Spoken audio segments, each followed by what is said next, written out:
In this question, we have been given an equation with none of the digits filled in, and we have 5 digits to place in the equation. In particular, we want to know which digit goes after the division symbol.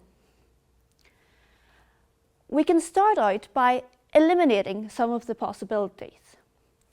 So, if this digit was a 1, then our 2-digit number that we start with, divided by 1, would give us a second 2-digit number, and so the solution would have to be a 2-digit number. So we know that this can't be a 1. We can use similar reasoning with 2. If this is a 2, then because we're dealing with whole numbers, this 2-digit number would have to be even. It would have to end in an 8, because this is the only other even digit that we've got. So, dealing with an 8 in the second space,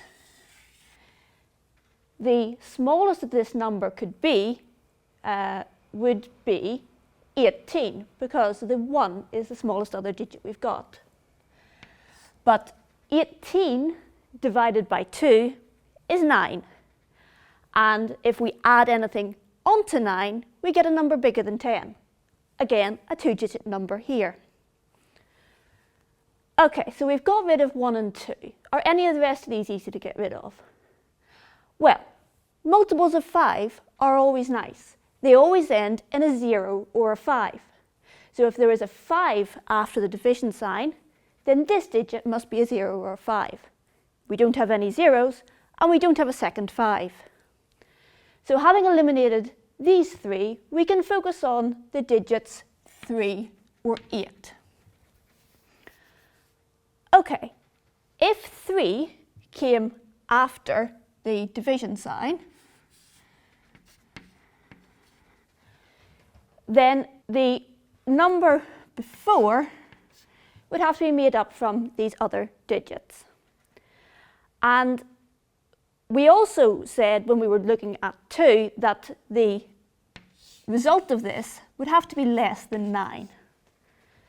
So the multiple of 3 beforehand has to be less than 3 times 9, or 27. So we're looking at 2-digit multiples of 3 which are less than 27. So we have 12, which can be made up from these numbers, 15, 18, and 21. 24 is also a multiple of 3 less than 27, but we don't have a 4 here to make it. So if we consider these multiples of 3, if there was a 12 here, followed by a 3, then the result of the division would be 4 plus something equals something, and doing the same for these other ones.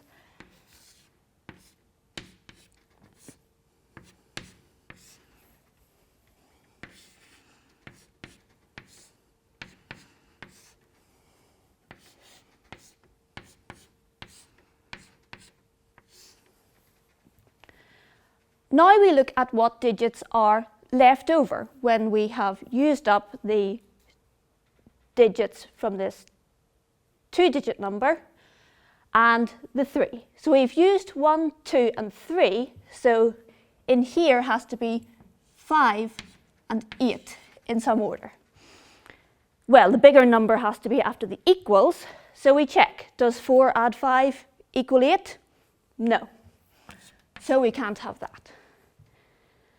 Then we have a look at this next one. So we've got 15, we've used up the 1 and the 5, and we've used up the 3, so what's left is a 2 and an 8.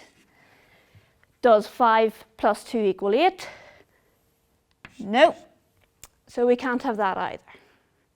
Similarly here, we've used up the 1, the 8 and the 3, so we're dealing with a 2 and a 5. 6 plus 2 equals 5? I don't think so. We can get rid of that option. Last one of these, 2 and 1. We've also used up 3 from our division. So 7 plus 5 equals 8. That doesn't work either. Okay, so dividing by 3 isn't working.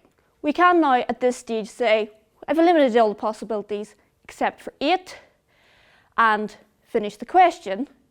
But what's our possibility that it does work with an 8 in it? So we want this number after the divisor to be 8.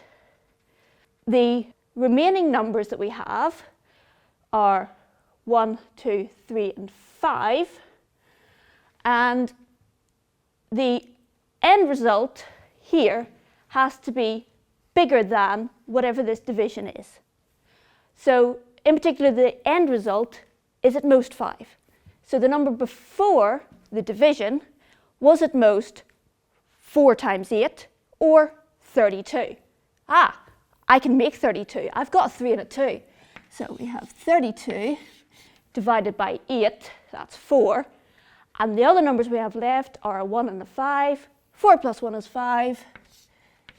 There is our full equation.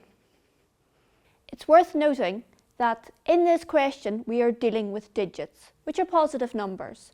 So an addition always results in a larger number.